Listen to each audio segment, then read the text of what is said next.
కథామంజరి శ్రావ్య సంచిక మార్చి 2026 బాలకథ. జ్ఞానం పంచుకోవాలి. కలం కంచనపల్లి వెంకటకృష్ణారావు. గళం వల్లీకృష్ణ పసుమర్తి.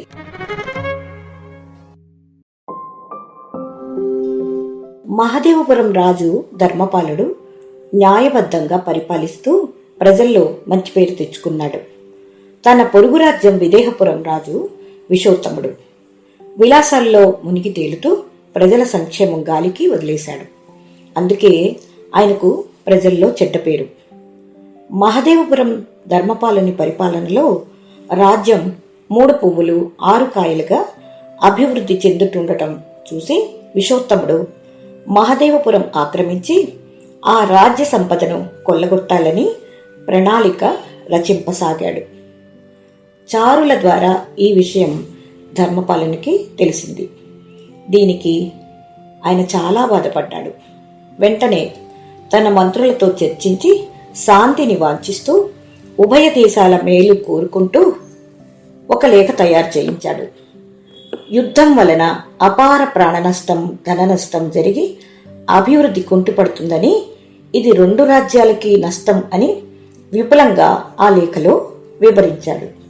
మరి ఆ లేఖను విషోత్తముడికి చేర్చాలంటే నమ్మకమైన సుమంతుడు అనే దూతకి అప్పగించాలని ధర్మపాలుడు నిర్ణయించుకుంటాడు.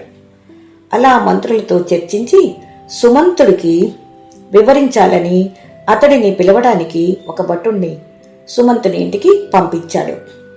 1 గంట తర్వాత ఆ భటుడు వచ్చి సుమంతునికి నలతగా ఉందని, ప్రస్తుతం రాలేనని చెప్పాడు. ఈ మాట భటుడు చెప్తున్నప్పుడే రాజవైద్యుడు చెరకవర్మ అక్కడికి వచ్చాడు. రాజు సుమంతుని నలతను గురించి చెప్పి అతనికి మంచి మందు ఇవ్వమని చెరకవర్మను సుమంతుడింటికి పంపాడు. సుమంతుడికి మంచి మందు ఇచ్చి కొద్ది రోజుల్లోనే కోలుకునేట్టు చేశాడు చెరకవర్మ. ఈ విషయం రాజుగారికి వివరించాడు చెరకవర్మ. ఒక ముఖ్యమైన విషయాన్ని గురించిన లేఖ ఈ విదేహపురం రాజుకి సుమంతుని ద్వారా పంపాలనుకున్నాను అన్నాడు రాజు.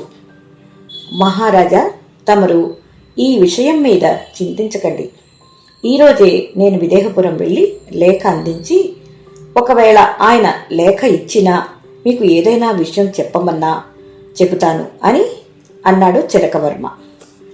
చెరకవర్మ సమర్థత మీద నమ్మకం ఉన్న రాజు ధర్మపాలుడికి ఇవ్వవలసిన లేఖను ఆయనకు ఇచ్చి పంపాడు.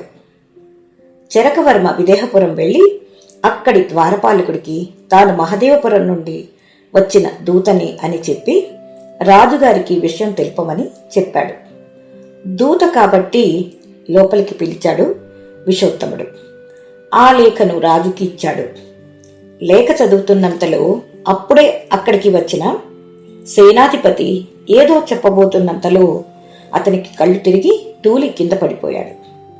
వెంటనే రాజు చెరకవర్మ అతనిని పట్టుకొని జాగ్రత్తగా కుర్చీలో కూర్చోబెట్టి రాజవైద్యుణ్ణి వెంటనే పిలవాలని అక్కడే ఉన్న భటుడికి చెప్పాడు. భటుడు పరుగున వెళ్లి రాజవైద్యుణ్ణి పిలుచుకువచ్చాడు. వచ్చిన రాజవైద్యుడు చెరకవర్మను చూసి ఆశ్చర్యంతో నమస్కారం చేస్తాడు. వచ్చిన రాజవైద్యుడికి చెరకవర్మ ఓ మూలిక పేరు చెప్పి దానికి కలపాల్సిన మరో మూలిక పేరు కూడా చెప్తాడు. అలా చెబుతుండటం చూసి విషోత్తముడు ఆశ్చర్యపోయి, మీకు వైద్యం తెలుసా అని ప్రశ్నించాడు. రాజా, ఈయన మహదేవపురం రాజావారి ఆస్థాన వైద్యుడు. ఈయనకి మొండి రోగాలు నయం చేసే అపార జ్ఞానం ఉంది. ఈయనతో నాకు పరిచయం ఉంది. అందుకే క్షణాల్లో సేనాధిపతికి వచ్చిన రుగ్మతను గమనించి మంచి మూలికలను సూచించాడు. నాకు తెలియని అనేక వైద్య విధానాలు, మూలికలు ఆయనకి బాగా తెలుసు. ఆయన వద్ద నుండి మన రాజ్యంలోని వైద్యులు అనేక విషయాలు తెలుసుకోవాలి అని చెప్పాడు రాజవైద్యుడు. అతని మాటలు విని ఎందుకైనా మంచిదని మరొక్క మారు ఆ లేఖను చదివాడు. అతనికి జ్ఞానోదయమైంది. నిజమే, యుద్ధాలతో అపార నష్టం కలిగించే బదులు ఒకరి జ్ఞానం మరొకరు పంచుకుంటే జ్ఞానం మరింత పెరుగుతుంది.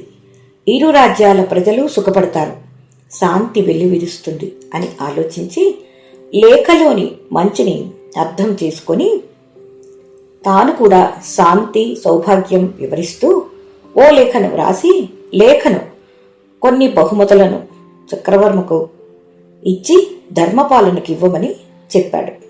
లేఖ చదివిన ధర్మపాలుడు సంతోషంతో అనేక కృతజ్ఞతలు తెలుపుతూ ఇరు రాజ్యాల మధ్య మరింత అవగాహన శాంతి పెరుగుతాయని వాంఛిస్తూ మరో లేఖ పంపాడు. విశ్వోత్తముడి వైఖరిలో ఎంతో మార్పు వచ్చి విదేహపురం ప్రజల్లో మంచి పేరు తెచ్చుకున్నాడు.